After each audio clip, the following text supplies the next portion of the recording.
رمضان کی راتیں اور ان راتوں کی سب سے خوبصورت عبادت نماز تراویح۔ یہ صرف نفل نماز نہیں، یہ اللہ کے سامنے کھڑے ہو کر اپنے دل کے بوجھ اتارنے کا نام ہے۔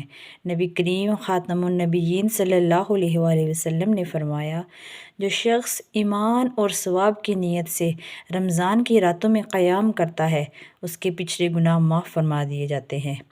تراویح ہمیں سکھاتی ہے صبر، خشوع اور اللہ سے قربت، کہ جب تھکا ہوا جسم اللہ کے سامنے کھڑا ہوتا ہے تو روح کو وہ سکون ملتا ہے جو دنیا کی کسی چیز میں نہیں۔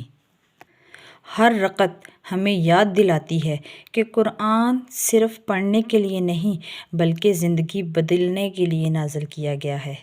آئیے ان برکت والی راتوں کو سستی میں ضائع نہ کریں، چند رکعتیں ہی صحیح لیکن خلوص دل کے ساتھ پڑھیں، کیونکہ اللہ تعالیٰ تو صرف نیت کو دیکھتا ہے۔